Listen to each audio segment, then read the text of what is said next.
Good morning प्यारे बच्चों। आज हम कक्षा 11 के छात्रों के लिए हॉर्नबिल की टेक्स्ट बुक का पहला poem a photograph composed bye Shirley Toulson को पढ़ाने के लिए उपस्थित हैं। बच्चों, हम इस कविता को पढ़ाएं कि सबसे पहले इस पोएम की जो ब्रीफ समरी है उसको बताना चाहेंगे।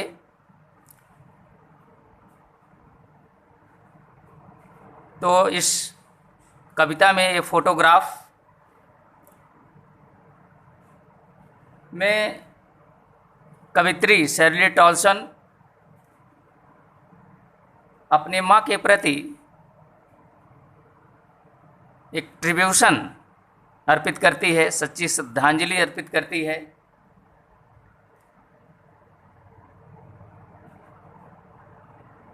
वह अपनी माँ की पुरानी फोटोग्राफ को देखती है जो कि कार्डबोर्ड में पेस्ट की गई है, लगाई गई है। इस सुंदर कविता में कवित्री अपनी माँ की मधुर यादों को याद करती है, मधुर स्मृतियों को, स्वीट मेमोरीज़ को याद करती है।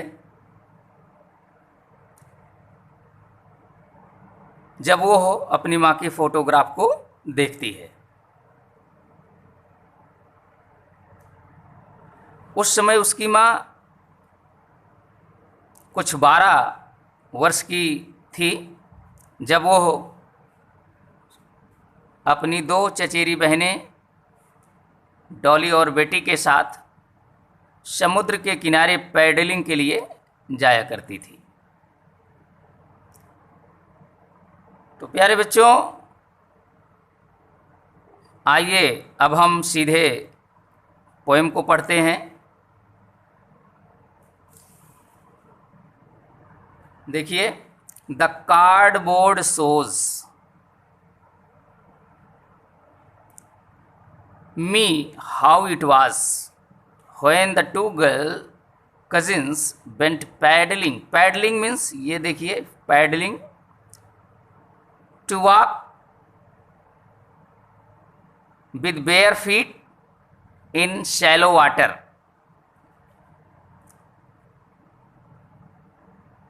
छिछले पानी में नंगे पांव छपाक छपाक करते हुए चलना, उसी को पैडलिंग कहा जाता है। Hold each one holding one of my mother's hands and see the big girl some 12 years और सो। ये देखिए, अब आइए हम देखते हैं। द कार्डबोर्ड शोज, कार्डबोर्ड या फोटोग्राफ हमें दिखाता है या हमें दर्शाता है कि हाउ इट वाज, कि कैसा लग रहा था, कैसा प्रतीत हो रहा था जब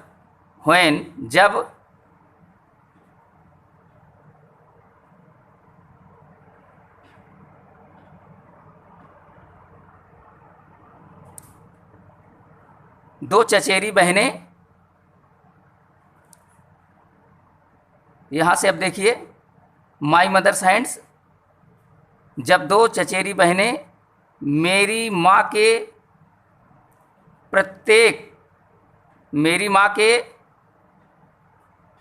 हाथों को पकड़ करके बेंट पैडलिंग, समुद्र के किनारे पैडलिंग के लिए जाती थी।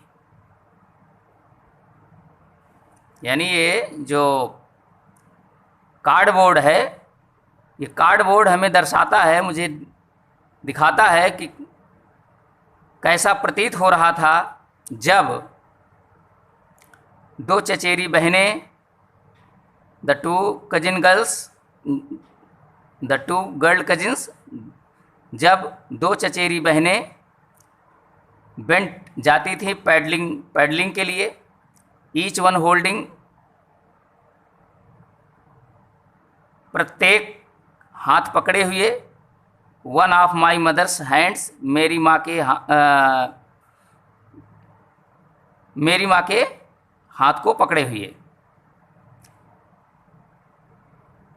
And see the big girl, यहाँ सी देखिए, सी आया है पोएटिस की मदर के लिए, कवित्री की माँ के लिए। वो बड़ी लड़की थी, अर्थात वो अपनी दोनों चचेरी बहनों से बड़ी थी। सम 12 ईयर्स आर सो, कुछ 12 या और उम्र की थी, यानी लगभग 12 वर्ष की थी। तो आइए फिर से देख लेते हैं। कार्डबोर्ड या ये फोटो हमें दिखाता है या दर्शाता है कि उस समय कैसा प्रतीत हो रहा था, कैसा लग रहा था जब दो चचेरी बहनें मेरी माँ के एक एक हाथ को पकड़े हुए, जब दो चचेरी बहनें मेरी माँ के एक एक हाथ को पकड़े हुए बेंट पैडलिंग के लिए जाती थीं। And see the big girl, और वो बड़ी लड़की थी, अर्थात कवित्री की माँ बड़ी लड़की थी। सम 12 ईयर्स आर सो, कुछ या लगभग 12 वर्ष की थी। तो बच्चों ये पहला स्टेंजा था जो 4 लाइन का था, इसका अर्थ हमने क्लियर कर दिया है। आइए दूसरे स्टेंजा को। All three stood still to smile through their hair. Still means motionless, stood standing, खड़ी थी, स्टिल शांत। तीनों लड़कियां यानी कवित्री की माँ और उसकी दोनों चचेरी बहनें, ये तीनों लड़कियां हैं। ऑल थ्री स्टूड स्टिल, तीनों लड़कियां शांत खड़ी थीं। To smile through their hair, जो अपने बालों के बीच से मुस्कुरा रही थीं। बालों के बीच से मुस्कुराने का मतलब कि तेज़ हवा चल रही थी और उनके जो भीगे बाल थे, वेट हेयर थे, वो उनके चेहरे पर आ रहे थे। तो वो अपने बालों के बीच से मुस्कुरा रही थी। Eight the uncle with the camera,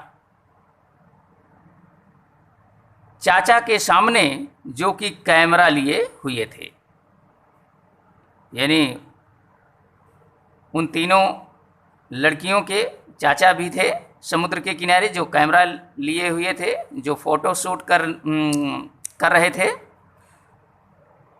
तो जब फ़ोटो शूट होने वाला होता है तो अक्सर लोग स्माइल करते हैं, मुस्कुराते हैं, बिल्कुल शांत खड़े रहते हैं। बिल्कुल उसी अवस्था में वो तीनों लड़कियां भी खड़ी थीं।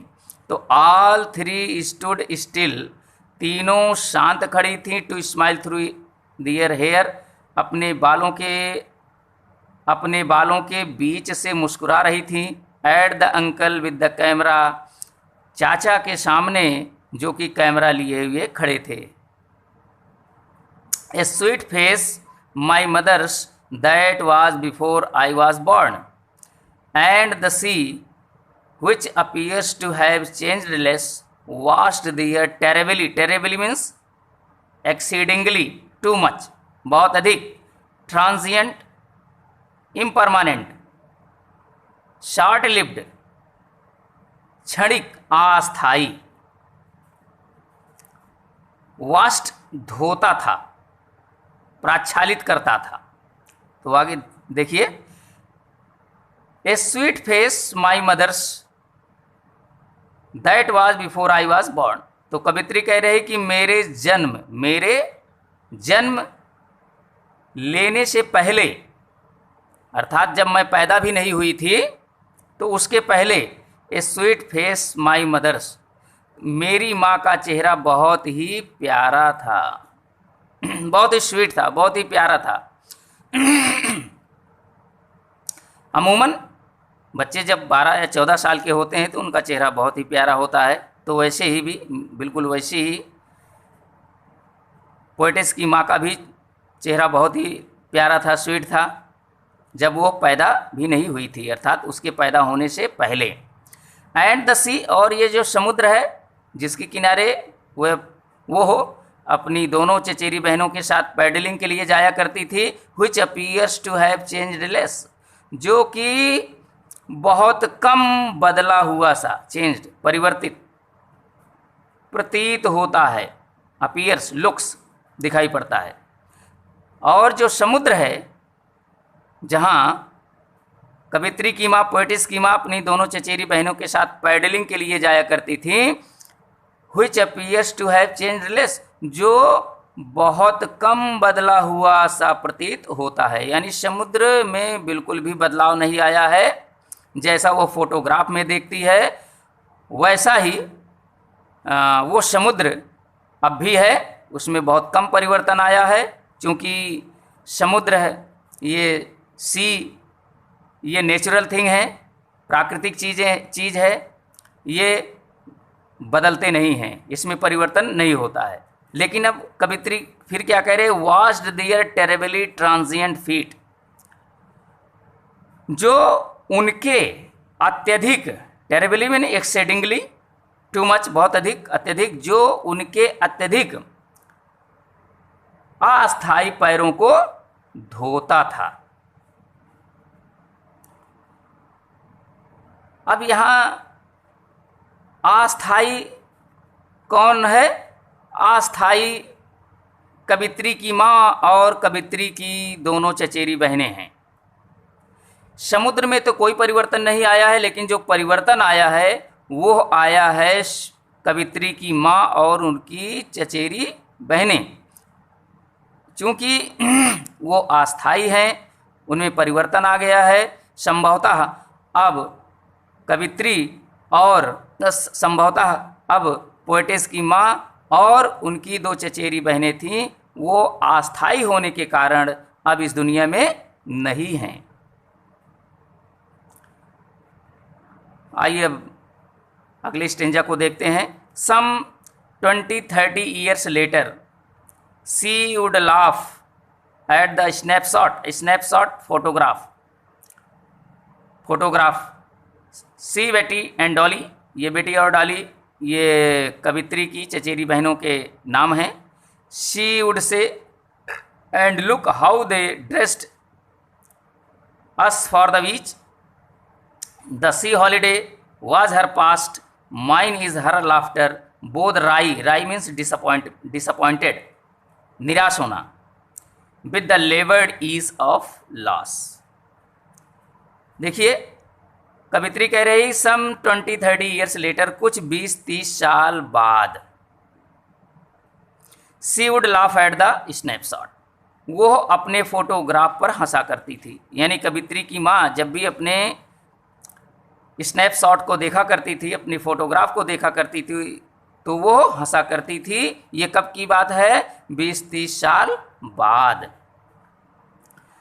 सी बेटी एंड डॉली, और सी वुड से, और वो कहा करती थी, यानी अपने स्नैपशॉट को देख करके वो कहा करती थी कि बेटी और डॉली देखो,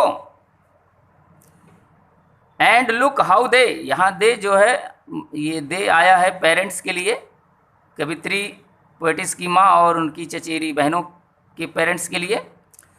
और कहती थी and look how they dressed us for the beach, देखिए कैसे वह हमें समुद्र के किनारे जाने के लिए कपड़े पहनाते थे या वस्त्रों से सुसज्जित करते थे। The C holiday was her past, समुद्र के किनारे जो बिताई गई छुट्टी थी, वाज हर पास्ट, ये उसका अतीत हो गया था। किसका अतीत? कवित्री के माँ का अतीत।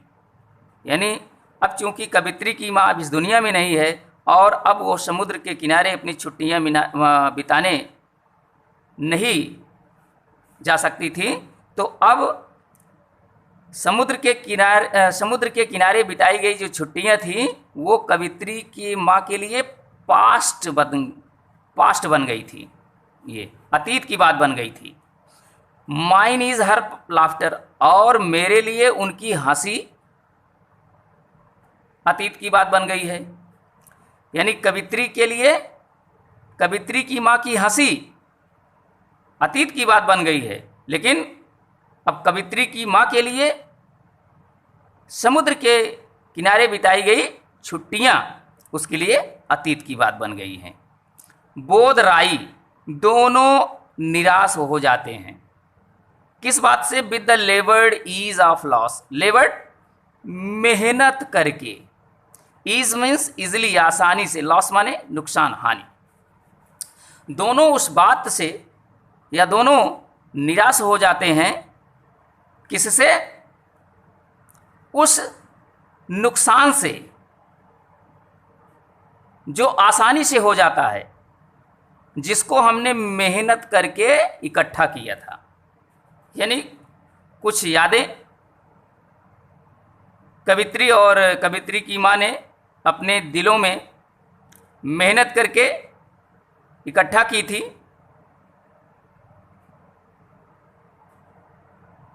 और वो बड़ी आसानी से खो गई।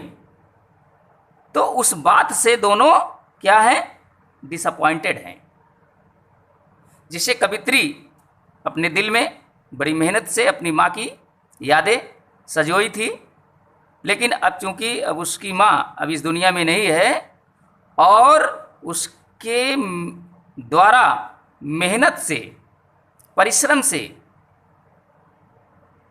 इकट्ठा की हुई यादें या बातें बड़ी आसानी से खो गई, तो उस नुकसान पर दोनों बहुत ही निराश हैं।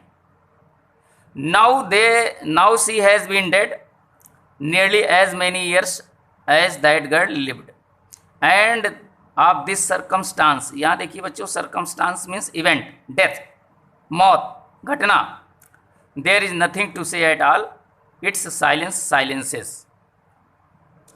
अब उसे मरे हुए लगभग उतने ही वर्ष हो गए हैं जितना कि वो लड़की जीवित थी। यानी जितने साल वो जीवित थी, जितने साल वो जीवित थी, उतने साल अब उसे मरे हुए हो गए हैं। अर्थात जब वो फोटोग्राफ में थी तो उस समय वो 12 वर्ष की थी, तो अब उसे मरे हुए कितने वर्ष हो गए हैं? 12 वर्ष हो गए हैं। And of this circumstance there is nothing to say at all, और इस घटना पर, यानी अब मेरी माँ की मौत पर मुझे अब कुछ भी नहीं कहना है, क्योंकि कवित्री बहुत ही दुखी है, इमोशनली बहुत हर्ट है, और अब उसके पास अपनी माँ के प्रति कहने के लिए शब्द नहीं है। And of this circumstance there is nothing to say at all, और इस घटना पर कुछ भी कहने के लिए शेष नहीं है, या मुझे कुछ भी नहीं कहना है बिल्कुल। इट्स साइलेंस साइलेंसेज मी, इसकी चुप्पी मुझे चुप कर देती है, अर्थात इसकी शांति से मैं बिल्कुल शांत हो जाती हूँ। तो प्यारे बच्चों, हम आशा करते हैं कि मेरे द्वारा समझाई गई ये फोटोग्राफ जो पोएम है आप सबके समझ में आ गई होगी। Thank you.